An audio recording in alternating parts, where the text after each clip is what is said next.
Hello बच्चों, अब हम लोग पढ़ने जा रहे हैं सदिशों का वियोजन। इम्पॉर्टेंट है ये, अब से लेकर के इंटर तक ये काम में आएगा, इसलिए आप लोग इसको बहुत अच्छे से समझिएगा ध्यान से।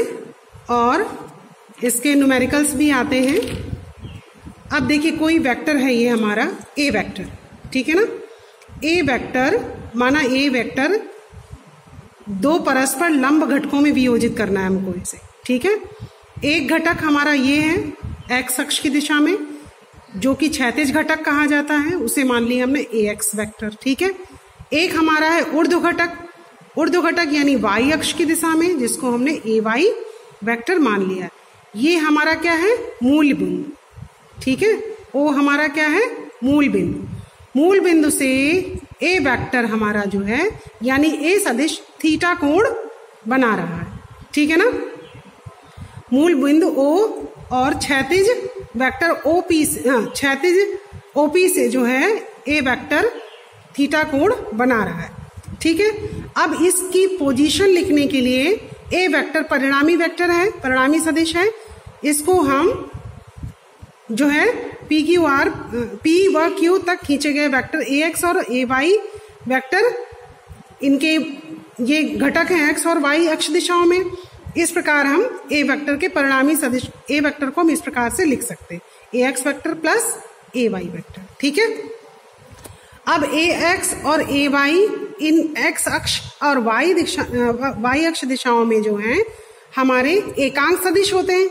एकांक सदिश के रूप में लिखने पर एक्स अक्ष के अनुदिश एकांक सदिश आपका आई कैप होता है और वाई अक्ष के अनुदिश एकांक सदिश आपका जे कैप होता है। तो A X vector is equal to कितना हो गया, ए एक्स आई, क्योंकि एक्स अक्ष की दिशा में एकांक सदिश आई कैप, इधर वाई अक्ष की दिशा में एकांक सदिश जे कैप, यानी ए एक्स वेक्टर को मॉड ए एक्स आई लिख सकते हैं, ए वाई वेक्टर को मॉड ए वाई लिख सकते हैं, ठीक है। अब ये A vector is equal to, ये वैल्यू हमने यहाँ पे रख दी, A vector is equal to A X I cap plus A Y cap J cap.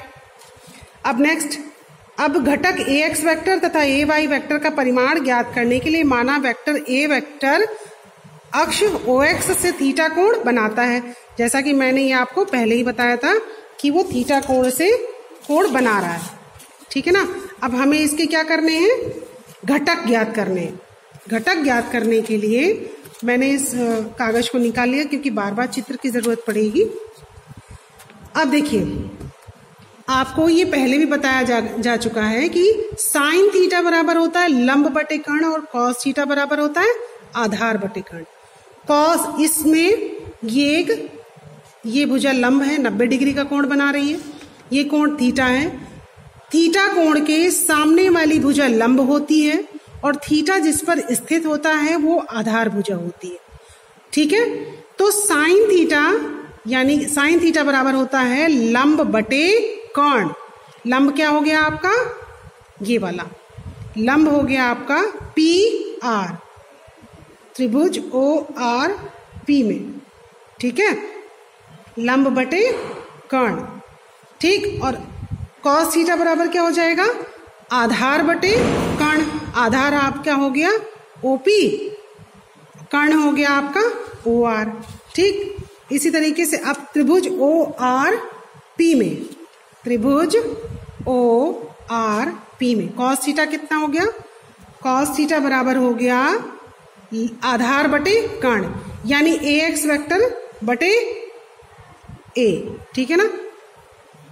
ये हो गया आधार, ओ आर हो गया आपका कर्ण, ओपी बटे ओ आर, ए एक्स बटे ए। इसको हम तिर्यक गुणा करके ए एक्स को दबा लीजिए और ए का गुणा कॉस थीटा से कर दीजिए, तो ए एक्स बराबर कितना हो गया, ए कॉस थीटा।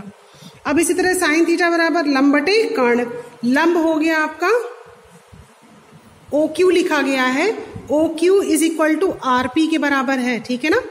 ओ क्यू इसलिए लिख दिया क्योंकि आपका ओ क्यू की वैल्यू आपको ए वाई लिखनी है। P R is equal to क्या है, ओ क्यू, ठीक है। तो इसीलिए यहां पर मैंने ओ क्यू लिख दिया, O Q upon O R is equal to A Y upon A, या फिर तिर्यक गुणा कर दो, ए वाई को दबा लो, यहाँ हर में है तो इधर आके गुणे में बदल जाएगा, A Y is equal to A sine theta. इस तरीके से बच्चों ये क्षैतिज घटक और ऊर्ध्व घटक हमको मिल जाते हैं। यानी ए वेक्टर, ये हमारे ए वेक्टर का ये क्षैतिज घटक A X vector is equal to हो जाएगा ए कॉस थीटा, और ए वाई आपका ऊर्ध्व घटक है, A Y vector is equal to हो जाएगा ए साइन थीटा। ठीक है ना, यानी कि इस परिणामी वेक्टर ए का क्षैतिज घटक ए कॉस थीटा और ऊर्ध्व घटक ए साइन थीटा। इस तरीके से किसी भी वेक्टर को वियोजित किया जा सकता है उसके घटकों में। ठीक, एग्जाम्पल के तौर पर जैसे मैं आपको बताऊं, ये मान लो ये आपका कोई ये तो समकोण त्रिभुज हो गया। ठीक, ये कोई कोण थीटा है, और ये मान लो कोई आपका कोण क्या है, ये कोई भुजा है आपकी आर, तो इसका ये वाला होगा आधार, ये वाला होगा इसका लंब। ठीक है ना, तो क्षैतिज घटक आपका ये हो जाएगा, ये कितना हो जाएगा आर कॉस थीटा, और ये वाला हो जाएगा आर साइन थीटा। बात समझ में आ गई होगी। यानी क्षैतिज घटक आर कॉस थीटा, लंब ऊर्ध्व घटक आर साइन थीटा। अब आपने एक वेक्टर को ऊर्ध्व और क्षैतिज घटकों में वियोजित करना सीख लिया। ये हो गया A X is equal to A cos theta, A Y is equal to A sine theta. अब दोनों समीकरण इनको मान लिया मैंने एक और दो, दोनों का दोनों पक्षों में वर्ग करके जोड़ दिया मैंने। इसको वर्ग किया तो ए एक्स वर्ग हो गया, और जोड़ दिया तो ए वाई वर्ग के साथ जोड़ दिया। इसी तरह इसको भी मैंने वर्ग किया, ए स्क्वायर कॉस स्क्वायर थीटा हुआ, और इसके साथ जोड़ दिया ए स्क्वायर साइन स्क्वायर थीटा। ये देखिए जोड़ दिया मैंने। ए स्क्वायर को कॉमन लेके बाहर निकाल लिया, क्योंकि ये इसमें भी है और इसमें भी है। अंदर हो गया cos square theta plus sign square theta. कक्षा 9-10 में जिन्होंने गणित पढ़ी होगी उन्होंने ट्रिग्नोमेट्री में, त्रिकोणमिति में एक फॉर्मूला पढ़ा होगा, sine square theta plus cos square theta is equal to होता है 1। जिन्होंने नहीं पढ़ा वो इसको रट्टा मार लें और एक जगह कहीं पर लिख लें, sine square theta plus cos square theta is equal to होता है 1। ये एक फॉर्मूला है, कहीं पर भी एक जगह लिख लें। ये वैल्यू मैंने पुट कर दी 1, बचा A X square plus A Y square is equal to 1। अब वर्गमूल इधर स्क्वायर है, जब इधर आएगा तो ये वर्गमूल में बदल जाएगा। A is equal to under root A X square plus A Y square. ये आ गया हमारा परिणामी वेक्टर का परिमाण। ठीक है ना।